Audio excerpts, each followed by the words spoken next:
সকলোৰে আন্তৰিক শুভেচ্ছা জনাই আৰম্ভ কৰিবলৈ লৈছোঁ কবিতা আবৃত্তি। কবিতাৰ শিৰোনাম মোৰ দেশ, কবি হীৰেন ভট্টাচাৰ্য। মোৰ প্ৰাণৰো প্ৰাণৰ, মোৰ গানৰো গানৰ মোৰ দেশ। মোৰ প্ৰতিটো কামে, মোৰ প্ৰতিটো চিন্তাই এই দেশৰ বুকুত ৰচে হৈ সোণোৱালী ভৱিষ্যতৰ সপোন। মোৰ জীৱনৰ আহে আহে, মোৰ যৌৱনৰ কুহে কুহে সেই সপোনৰ কলৰোল। দেহে দেহে দেহ আছে, এনে এনে বহু দেহৰ অৰঙে ধৰঙে মই ঘূৰিছোঁ।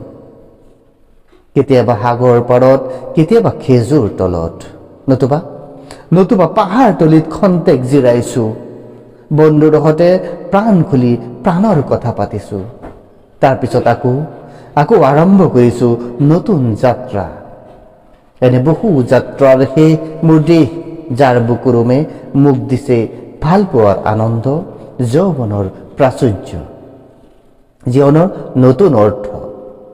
এই দেশৰ প্ৰতিটো পুৱাই মোলৈ লুকাই আনে ঐশ্বৰ্যৰ বিপুল সম্ভাৰ। প্ৰতিটো সন্ধিয়াই বৈ আনে স্নিগ্ধ ফুলৰ সুবাস। প্ৰতিটো ঋতুৱে মোক দি যায় জীৱনৰ আশীৰ্বাদ। মোৰ দেশৰ বাবে মই জীয়াই আছোঁ। এই দেশৰ বাবে মই জীয়াই থাকিবলৈ মৰণ পণ কৰিছোঁ। ৰনোৱা বনোৱা হালোৱা এই সকলোৰে মাজত ঐক্য হৈ, বিৰোধৰ মাজত সংহতিৰ সম্ভাৱনা হৈ মই আছোঁ। জীৱনে মৰণে শয়নে সপোনে এই দেশৰ আহ্বান মই শুনিছোঁ। শত্ৰু মিত্ৰু সকলোকে মই চিনিছোঁ। সিহঁতৰ অন্তৰ মই বিশ্বাসেৰে জিনিছোঁ।